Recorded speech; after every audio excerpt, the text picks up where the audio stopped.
Saya Letjen TNI Anumerta MT Haryono. Malam itu pasukan Cakra Birawa datang ke rumah saya dan meminta saya agar segera menghadap Presiden Soekarno di istana. Tapi karena kecurigaan istri saya begitu pula dengan saya, lalu istri saya mengatakan pada pasukan agar kembali pada pukul 8. Tapi permintaan istri saya itu ditolak oleh para pasukan pemberontak.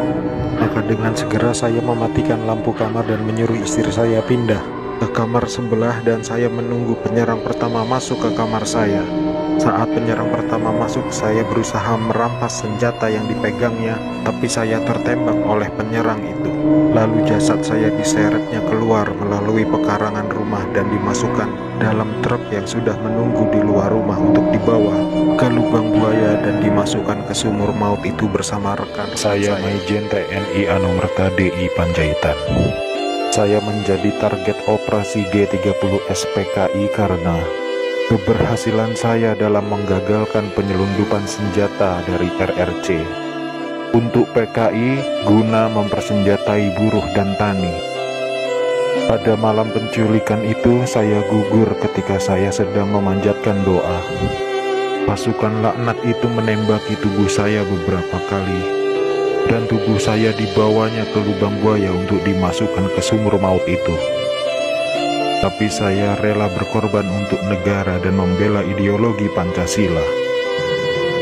Salam cinta saya untuk negara tercinta ini dan untuk anak istriku serta keturunanku. Semoga Tuhan selalu memberkati. Saya Jenderal TNI Anumerta Ahmad Yani.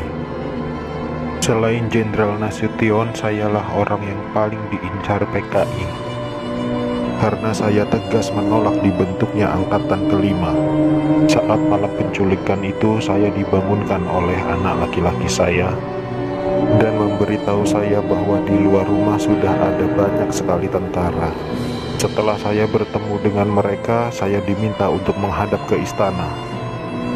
Dan ketika saya berbalik badan untuk mengganti pakaian, tak lama mereka langsung menembaki tubuh saya dari arah belakang. Biarlah saya berkorban untuk negara ini, sekarang giliran kalian. Dan jangan membiarkan paham komunis berkembang kembali di negara kita. TNI Anumerta Siswondo Parman, salah satu korban G30 SPKI yang hidup pada saat saya dibawa ke lubang buaya malam itu. Setelah saya sampai di sana, saya mengalami penyiksaan. Dipukul, ditembak di beberapa bagian tubuh saya tanpa ampun.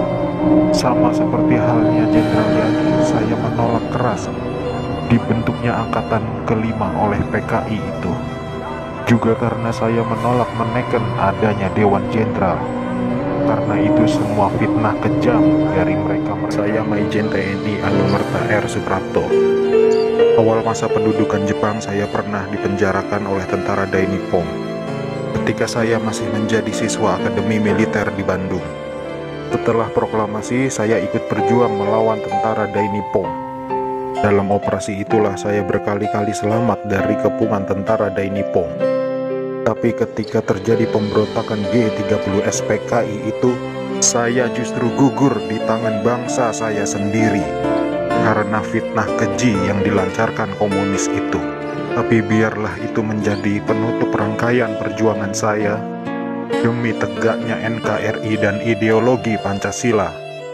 Lanjutkan perjuangan kami dan jangan beri kesempatan untuk komunis berkembang kembali di negara tercinta. Saya agen polisi Sukitman. Sayalah penemu lokasi sumur maut lubang buaya sekaligus memberi petunjuk kepada pasukan gabungan TNI saat mencari jenazah pahlawan revolusi itu. Karena pada saat malam penculikan itu saya juga dibawa ke lubang buaya oleh gerombolan pasukan penculik dan sempat ditahan di sana. Tapi saya dibiarkan hidup oleh pasukan pemberontak karena mungkin melihat pangkat saya yang masih rendah dan bukan ancaman untuk mereka. Setelah beberapa lama pasukan gerombolan itu mendiami sekitaran lubang buaya, pasukan pemerintah datang mengepung basis mereka di situ.